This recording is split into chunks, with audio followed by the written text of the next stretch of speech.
Hello everyone, my name is Cameron and welcome back to your regularly scheduled nonsense, where today, as we are in the new year, it means it's my favorite time of the year. I get to talk about my least and most favorite platinums of the previous calendar year. It is officially January the 1st, 2026, so happy new year to all of you. I hope you guys had it very safe and happy new year, and that you celebrated it safely and comfortably and healthily. With that being said, this is going to be a little bit different. As you guys probably noticed the title, this is actually just going to be my 5 least favorite platinums. I couldn't come up with 10 this year. I genuinely enjoyed most of the platinum experiences I did this year. Even some of them that I think were probably not as good and could probably make this list, I still enjoyed most of what I had to do for the platinum. And I will specify, this has nothing to do with how much I like the game, how much I like the story, or anything along those lines. This solely comes down to the platinum experience. Now, some games, the story and the gameplay and things like that will kind of bleed in and will have an effect, but for the vast majority of it, it depends on how the platinum experience felt as a whole, which sometimes does have to include how the gameplay and the story made me feel as I went through it. And if those things contributed to me not really enjoying going for the platinum, then they are a reason that it's on this list. I only managed to really get 5 that I could definitively say I didn't really enjoy, and as opposed to the previous 2 years where I had a script written and kind of had my thoughts more written out. As you can tell, I'm still kind of sick, so my brain didn't really want to write, and my hand was cramping really bad already. So I just said, screw it, I'm gonna go off the top of the dome for this one rather than anything else. I remember these platinums pretty well. I only ended up getting 50 this year, which is 12 lower than I did the previous year, but I was a lot busier this year than I was in 2024. So, you know, a lot less time to platinum video games as much as I would have liked to. Before we get into the actual 5, though, I do want to put in a couple honorable or dishonorable mentions. Power Wash Simulator, loved the game. The gameplay was great, but I felt like it dragged on for the platinum experience and slash 100% experience. Again, I try not to focus on the 100%, but yeah, Power Wash Simulator dragged just a little bit. It's definitely a game that's built for more than one person, and I talked about this while I was doing it and while I was going through the trophy challenge still, where I wish it would have been more fun, you know? Made of Scare is another one that's on this because it crashed on me so many times, and that does affect how you feel about a game and how you feel about a platinum experience. If it's crashing on you and it's becoming difficult for you to platinum the game because of the game just failing to stick together, it can very much change how you feel about the game and change your mood towards it and how you feel about the game. The game was great. I thought the story was okay. But it crashing so many times on me when I was literally just trying to go for one trophy was really, really frustrating. And the final honorable mention is Quest Hunter. It wasn't a bad game, but it felt repetitive after a while.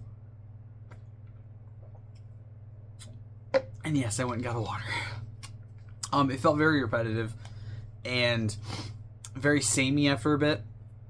And while I enjoyed the game and thought that the story was kind of neat, after probably like 6 hours, I was kind of checking out on the game a little bit, which sucks because I think it was kind of enjoyable. But I've played games like that, like Portal Knights and stuff like that, where the gameplay loop gets very samey very fast and just genuinely kind of becomes meh. Far Cry Primal, I guess to a degree, could have also made this list. It probably could have stretched this to 10. Far Cry Primal probably could have made this just for the same reasons that Made of Scare is on the honorable mentions, because it crashed a lot. But all in all, Far Cry Primal's platinum was enjoyable. I didn't really hate it, and I got through it pretty quickly. So, without further ado, let's get on to the actual list, starting with number 5, Hunting Simulator 2. Now, this one's actually a game I started a couple of years ago when it first released. I bought it because I enjoyed the first game, and I thought the second game would be just as enjoyable, and God, how wrong I was. Going into Hunting Simulator 2, I knew nothing about what the trophy list looked like. I went in pretty blind. I'm debating still on getting the third game when it comes out, because I do like playing these hunting games. I grew up playing Cabela's a lot, so playing hunting simulating type games are always kind of fun for me. I even have a Cabela's game on my PS3 that I still need to finish. We'll get to that another time, though. But this game was genuinely just unfun. It was a lot of grinding and a lot of random bullshit that seems like they put it in just to add to time. So the main trophies that I kind of that stick with me are purchasing one of everything.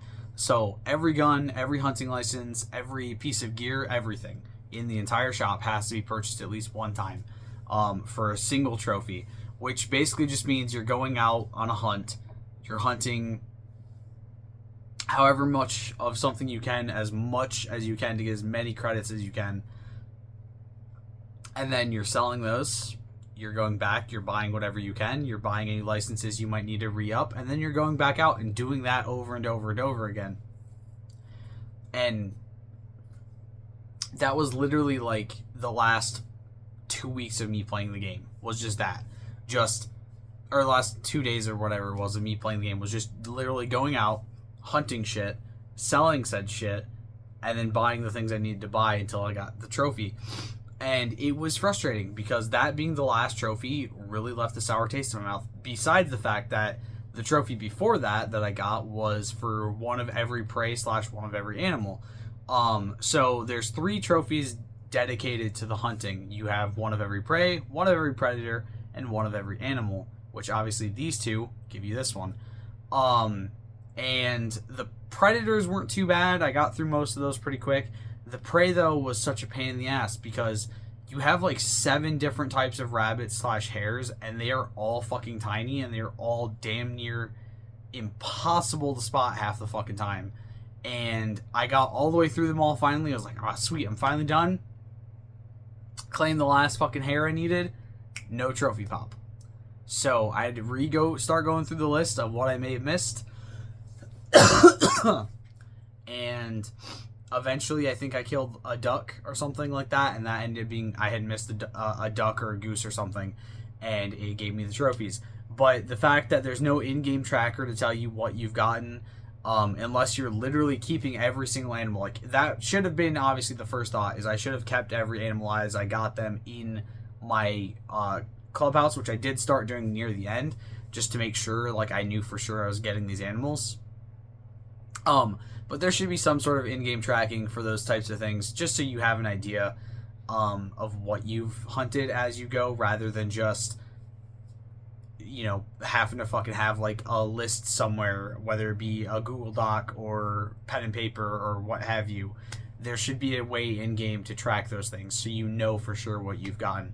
And then the other trophy that sticks out to me is the hunting dog trophy set, where I think it's like 3 or 4 trophies or something like that. I don't remember for sure.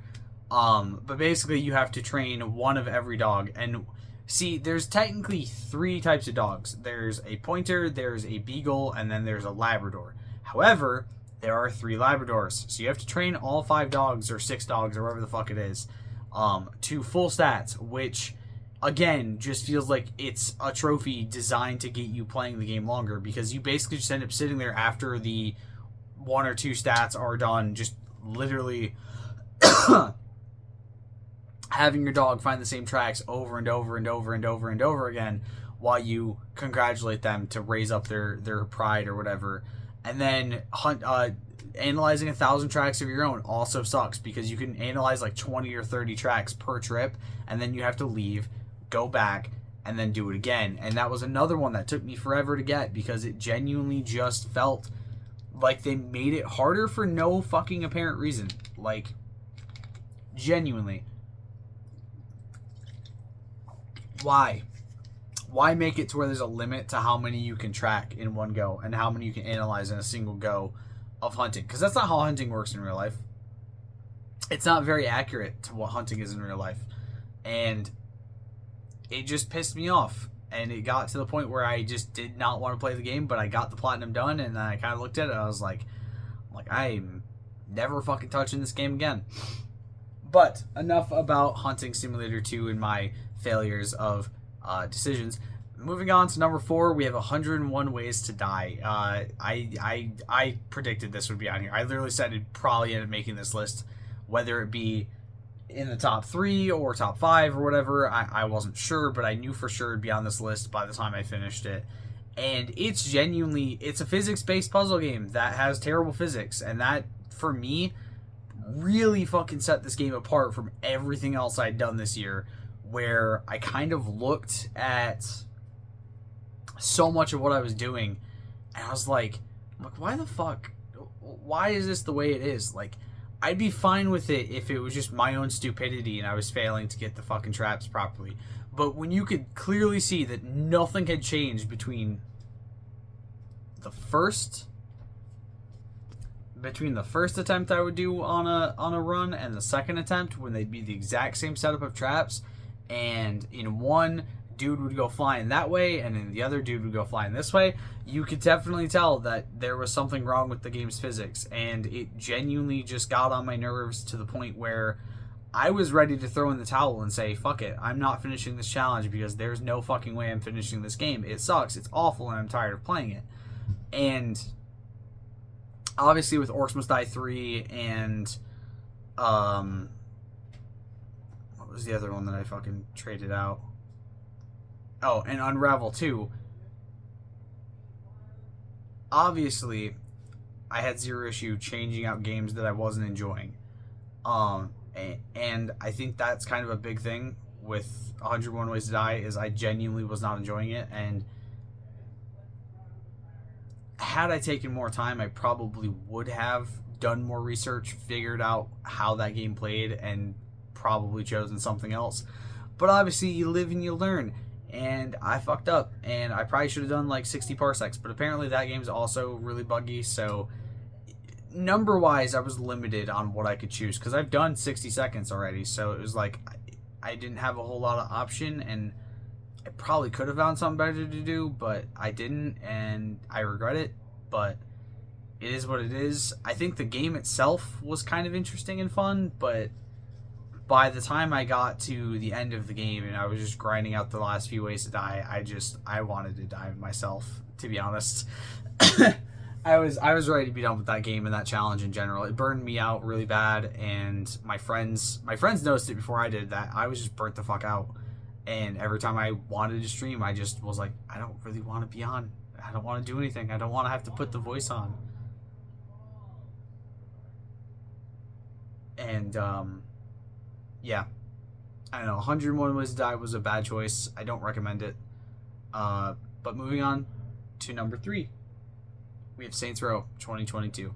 Again, predicted to be on here. It wasn't a Saints Row game. You know, that's the biggest thing I can say about it. That's the biggest gripe I had with it. It's the biggest gripe Hunter had with it while he watched me play it, is that it's an interesting and fun game, but it's not Saints Row. You know, it's Saints Row in name, but it's not Saints Row in humor and gameplay. Well, I guess gameplay it kind of is, because it has the same mini games and shit. But it wasn't really Saints Row in the feel of it, and in the aspects that I was looking for it to be Saints Row. It stripped a lot of what Saints Row was to me. Now, granted, I know like Saints Row 1 and 2 were a little bit more serious, and Saints Row 3 and 4 were a lot more goofy and chaotic, but it felt like it didn't want to be either of those. It wanted to be somewhere in the middle, and it struck out on every single board. It wasn't really funny as I wanted it to be. It had a lot of, I think Alex and I described it a couple years ago as Joss Whedon-esque humor, where it's those little nudge, wink jokes that Joss Whedon tries to make in like Justice League and Avengers and stuff like that, where it cuts away from the action and doesn't add to it. It just kind of, haha, this thing, funny, you know, type humor, rather than just actually trying to let the jokes land. It really did not hit for me throughout any of the story, and I'll say this, Kevin and Dina were kind of cool characters, but for the vast majority of it, Eli and the main character just did not hit for me. None of the villain factions really kind of were there for me. Not even really the main villain that you ends up killing you and stealing your friends from you. Even he was kind of just there, You know, like, he didn't really have the flair or the excitement or anything like that I expect from a Saints Row game. And even, like, the district takeover stuff was just really bland and not very fun. Marshall wasn't very fun to fight. It just felt like the game didn't know what it wanted to be, but just had the name Saints Row slapped on it. And it's depressing to think that that's the end of Saints Row and that's what we're going to be left with, is that fucking pile of shit. But I'd rather see it end because of that than see it continue with more of that. I don't know. It really should have been better and could have been better had they just not meddled with it as much as they did and let returning characters come back and things like that were originally planned with it. And it sucks because as a huge Saints Row fan, it's depressing. I don't like having Saints Row on this. I love the Saints Row games. I love the series. But the reboot was just not it. It was just not good. It was a steaming pile of dog shit. That's what it was. Spray painted purple. Moving on to number 2, we have Baja Edge of Control HD. Now, I'm going to say this. I originally had this at number 1, and then I realized I felt more miserable doing what I did put at number 1 than having this at number 1. Yeah, this game also sucked. It was another part of the challenge, and I mean, I've got 3 different games that were on the challenge here, with 3 games that were also on the challenge in the honorable mention section. Technically 4 if you want to count Far Cry Primal. But I didn't do a lot of research going into the challenge. I should have definitely done a lot more, and that's a thing I do regret. I said as I was finishing the challenge, if I were going to do it again, I would definitely be doing more research on every game before just going straight into it, and that way I knew what I was getting myself involved in and getting into with each game, and making sure that everything had some sort of guide, even if it was through True Achievements, making sure every game had an actual guide that included every trophy / achievement, because that's a big reason Orcs Must Die 3 got booted off the fucking list and I changed it out for something else, is because, yeah, some of the trophies had an achievement guide, but like half of them still didn't, and I was like, this game's been out for X amount of years. Why the fuck is there not some sort of guide for every achievement to make it as streamlined and easy as possible for people to understand how to get them?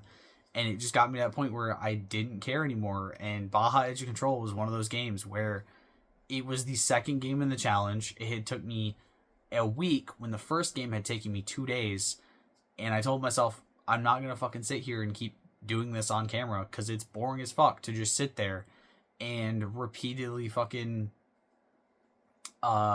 continue just, oh yeah, here's me racing, and here's me racing, and here's me racing the same race over and over and over again until I get the meters driven that I needed to get. I wasn't gonna force you guys to watch that because it was boring for me to do. It would have been extremely boring for you to watch, and it's the only platinum, I think it's the only platinum that popped off of stream. I think every other platinum I had gotten while I was streaming except for that one, and that's because I genuinely did not want to fucking do it. I did not want to continue playing that game on stream, and I would have come back to do the last like 100 or so meters, but I said fuck this, I want to get on to something that I enjoy, and went and did Cat Quest in 8 hours. So, you know, that's I don't know what that says about me, but I know what it says about Baja Edge Control, and it's that the game sucked. Do not play it. Do not recommend it all. Honestly, if I gotta give these the rankings. So, number 5, I'd give like a 6 out of 10. Number 4, I'd probably give a 4 out of 10. And then 3 and 2 and 1, I'm giving a 1 out of 10. I don't recommend doing any of the top 3. I can maybe say, like, go play Hunting Simulator and 101 Ways to Die. Don't go for the platinums, but just play it for fun. The top 3, no. Can't even say play for fun at all. And finally, the final game on this list of shit is Rust, PS4 edition. Yeah, I went for this solely because the game was closing down at the end of this year, or in like October or November or something like that. And I told myself I would do my best. If I don't get the platinum, I don't get the platinum, but I would try to get it before the server closure happened and like all the migration to PS5 happened. And amazingly, I ended up getting it, even though I struggled to find a group to do this stuff with. I had found a group, and then they went fucking radio silent, so I found somebody else, and then that person and I ended up working out days, even though I think he was in a different country, I'm pretty sure. Based on the way he texted, I'm assuming he was in a different country, didn't speak much English, and we got through it and managed to get everything for both myself and him before the servers closed, which was really good. I don't recommend this game. The scrap trophy alone is not worth the time. But also, if you don't have a boosting partner, you have to go kill actual fucking people. Not to mention the scrap trophy bugged for me at one point, and I should have had the trophy, and then it didn't pop, so I had to keep fucking getting scrap until it popped. It's just not fun. Rust is not a fun game. It is probably the most toxic game I've ever played, and I play Dead by Daylight on a semi-regular basis. Like, it's hard for Dead by Daylight players to call anything else toxic because our community tends to be extremely fucking toxic. But genuinely, I have never met a more shitty group of people than when I play Rust. And it's insane to me that Wellen, who is a content creator I follow, is probably one of the most wholesome and nice human beings I've ever fucking watched on this entire planet. And he plays games like Rust and Sea of Thieves, which are just full of toxic, shitty fucking people who just serve no purpose other than to make people's lives miserable and take the little bit of free time and enjoyment they have with video games and completely shit on it. And that's why, for me, Rust is the worst platinum I got last year. Even if most of the trophies came like 7 years ago or something. Actually, I think most of the trophies did come when it released. Or within the last couple of months rather than when it released. I think there was a few that I had gotten on release or around release, and then the rest of them basically I got within like the last 7 months. And not one of them was worth it. It was not worth the mental strife I put on myself. It was not worth the torment, and it was not worth the bullshit of having to play Rust online with randoms and other people. This game would be a lot more fun if you could just jump into a... I'll say this, every single survival game that has a platinum trophy in any regard will be 10 times more fun if you can do a private server with your friends, because then you can have dedicated PvP times, you can actually enjoy and build things without fear of some douchebag coming along and destroying it for no fucking reason while you're offline. You can set up everything you want to do with your friends and just have fun and actually enjoy the experience rather than go online and have some fucking asshole just come up and be like, oh, I have nothing better to do than to ruin your fucking day. So yeah, for me, Rust is definitely the worst one. I'm glad I have the platinum, but I will not be going for the PS5 version, if that makes sense. But with that being said, that is the end of this video. I wish I would have been able to get 10 on this, but I think I platinumed a lot more games that I had fun platinuming. Whether that be solely because of the fact that the experiences were better, or I can't really say it was that the games were better. Like, some of the games definitely did suck. Like, Wanted Dead was not a good game, but the platinum experience wasn't awful, you know? And like Far Cry Primal was a pretty good game. I didn't really hate the platinum experience, you know? Those sorts of things. It was really difficult for me to even get 5 on this, where last year and the year before, I really didn't struggle to get 10 on each list really that hard. So maybe going forward, it'll be top 5s instead, and it will basically be from 10 to 1. So you can think of the 5 here as number 10, and then the number 1 on my top 5 favorites being the number 1. I don't know if I'll do a 5. It depends on if I can find 10 that I like enough for this past year for platinums. I might be able to find 10, no problem. I think there's a lot that I really did enjoy platinuming. There's a lot I also didn't really enjoy platinuming, but I don't think there's anything I could really say was like a shitty platinum except for these 5. where I genuinely hated most, if not all, of the time I played it for the trophies. Um, and that's a hard thing to have to face with being a trophy hunter. Sometimes you get stuck in trophies that are just unenjoyable, and burnout hits because of those, and sometimes you just have to kind of accept that fact and take it on the chin and move on from it. And this is kind of the way I do that. So I hope you guys have enjoyed. I'll see you all in the next one, where hopefully we'll be rating my favorite platinums of last year. Stay golden. Peace.